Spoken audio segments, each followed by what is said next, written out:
the number one higher feminist that you know and education. ask yourself a question, Feminism do you has think she's rigged happy the chasing her game. It's career? And the answer is rigged the no. system. Damn, why do y'all hate feminism so much? Hi guys, welcome back to my channel. Today we are going to be talking about why everybody, by everybody I mean people who think like those in the compilation that y'all just saw in the intro, why everybody hates feminism so much. Just to begin, what is feminism? What exactly is feminism? What is the definition of feminism? Because it seems like everybody's kind of going by their own definition.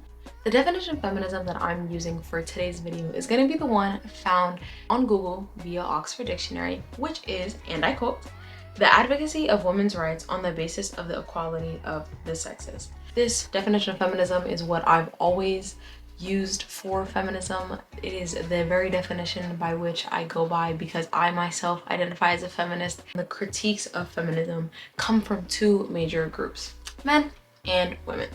The critiques of men who don't like feminism normally stem from anger of men who miss when women were a little bit more traditional, when they were staying a virgin until marriage, not practicing any sexual promiscuity, waiting for one husband and one husband only, kind of rejecting them. Women saying they don't need men, they don't like men, they don't find value in romantic relationships or marriages. The second big sector of people who don't like feminism are, of course, the women who don't like feminism. These women are women who don't normally approve of, so to speak, the working woman lifestyle I've traditionally come into fruition via modern feminism. So traditional wife, trad wives is what I've discovered that they're called on the internet. Homemakers, housewives, they go by many names on the internet, but for the most part it's just women who subscribe to more like traditional ideas. And just as a disclaimer, I am not critiquing the lifestyle of any woman. Like I've said in almost every single one of my videos, I'm a firm believer that everybody should have the ability to practice what they want to practice and to live life as they see fit, as long as they're not hurting themselves or other people. This kind of leads to my next point about the things that feminism has given us. One of the biggest things that feminism has given us is the beauty of choice. It has given women the ability to choose whether you want to be married, whether you want to be single, whether you want to have 7 kids, whether you want to have a single kid, whether you want to work and focus on your career, be career driven your entire life, whether you want to be family oriented and focus on having children and building your family and however you see fit. It's given the women the ability to say no, to file for divorce, to be able to step away from abusive relationships. So the ability to vote, which is great, having a bank account, driving. I'd say the overarching thing that feminism has given women is the ability to choose. For the most part, men have often really been able to have the ability to choose what career they want to be in. If they want to have a passion-driven career, they've been able to choose if they want to have kids, how many kids they want to have, how many times they want to get married, if they want to get married at all. This is all like the freedom that women weren't always afforded. And in many places, in many countries, in many parts of the very United States, women still can feel restricted in this choice. That does not mean that feminism is without flaws. Like any social movement, feminism also has its flaws and its, issues. One of the biggest that I'd say is that it does lack inclusion. So I do think that for the history of feminism, there has been a push for particularly white women. Their rights kind of have come first in the feminist movement. They've often been the face of many feminist movements, whether it's first wave feminism, second wave, and all the waves that have come since. Black women, indigenous women, Hispanic women have not always been afforded the representation in feminism that I think they should have been. There's often talk about like sometimes feminists, there was debate amongst feminists, like our first wave feminism in like the 1800s, on whether or not they support abolitionist movements, which of course awarded Black women rights too. So I think that's a big flaw that is still prevalent to this day. There's a lot of women of color that don't identify with modern day feminism because they don't feel like they're being represented. Their rights aren't necessarily being considered. And then I'd say the second biggest flaw with feminism that I've noticed is that I feel as though modern feminism has unfortunately encouraged women to participate in society in the exact same ways as men. And the reason why I say that that's unfortunate is because all the ways that men participate in society is not great. There's a lot of ways that I think that men could also improve. So instead of women participating in society in like a way that ideally all people would participate in, we have instead participated in both the good and the bad ways that men have participated. So one complaint that you'll often see is that a lot of women have been like, you know, I was trying to chase my career and be career driven, and I realized when I was in my 30s that I missed out on having a family and having kids and taking care of myself and da-da-da. And I don't necessarily think that's solely because of feminism. I think that a big attributor to that could be the fact that, like, in the very capitalist world that we live in, money is put over personal life, it's put over well-being, it's put over mental health, it's put over family. A big thing to consider is like there is no real substantial like maternal leave or paternal leave. So parents are having these newborn kids and skedaddling back to work as soon as they get the opportunity to. And I don't think that that's something that's to blame for feminism. I think that that's something that's kind of an issue with like the way that our society views money and career and the way that we structure like being career driven in the first place.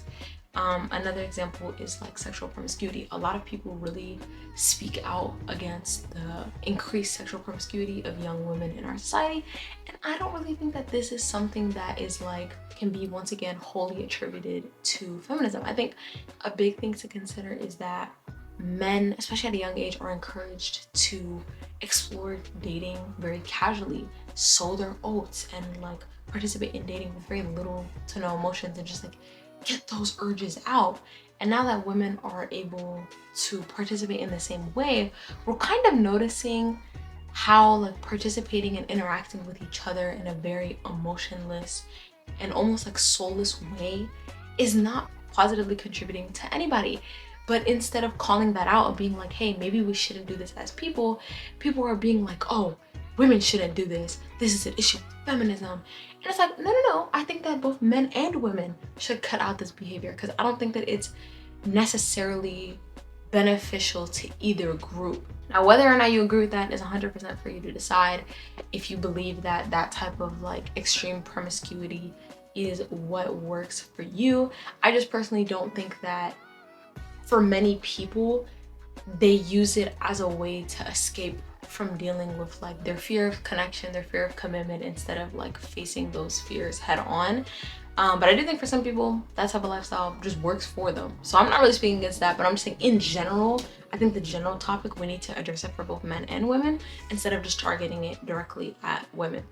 Yeah, but those are just some of the flaws that I noticed with feminism. I'm sure that there's a couple of more that I wasn't able to cover, but those are like the main ones that like stuck out to me, you know?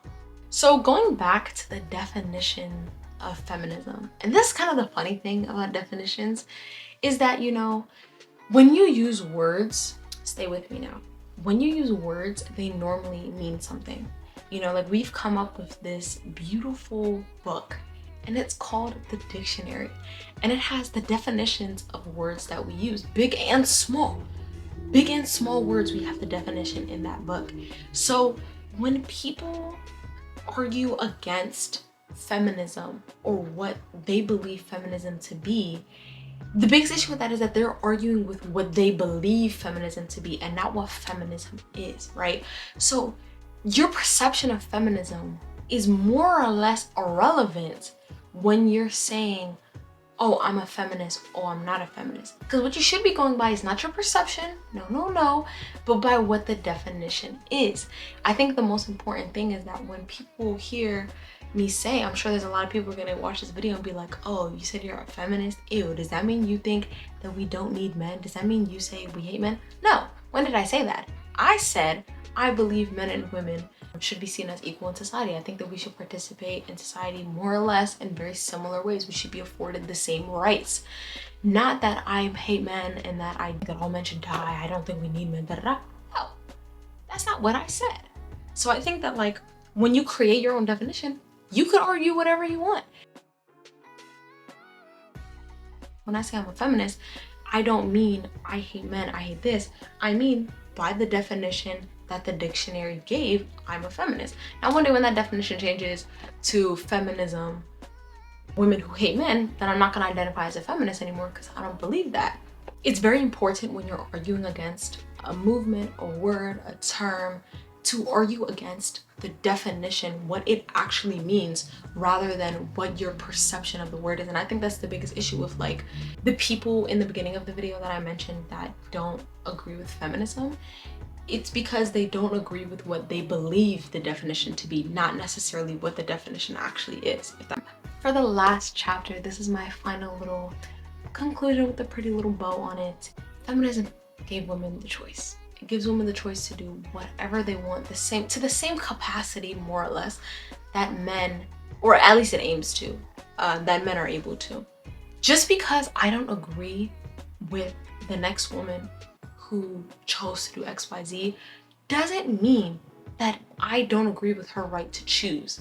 And I think that that's where particularly women who don't agree with feminism, I think that's where they get a little tripped up, is that just because you chose to be a housewife doesn't mean that you should talk down on me who wants to have a career. Or just because I want to go to college, that does not mean I'm gonna talk down on another young woman who got married young and decided to have kids young. I'm happy that she had the choice to do what she wants. That's the whole purpose of feminism, is that she got to choose. It wasn't her dad or her brother or her cousin or her boyfriend or her husband who made that choice for her. She made the choice for herself based on what she wanted. I don't think that it's right to talk down on somebody else's choice just because you wouldn't do it yourself. I think that the fact that I don't agree with your choice is great, because now I get to make my own choice. And I think that that's what people should focus a little bit more on. I think that it's good that people are having discourse where they're talking back and rejecting the whole girl boss babe notion, because I agree. I don't think that that was a healthy lifestyle for anybody to live. But that doesn't mean that I'm not a feminist anymore because I don't agree with the people who choose to work themselves to the bone. No. Work yourself to the bone if you want to. But I have the choice to talk out against it without completely being like, she should not have the choice at all. So yeah, that was the end of this video. I hope you guys really enjoyed, and I hope by the end of this video, if you didn't identify as a feminist, I hope that you do now. If you do identify as a feminist, I hope you continue to identify as a feminist, and I hope that people start to use definitions. So yeah, and I hope y'all enjoyed watching this video. Thank you so much.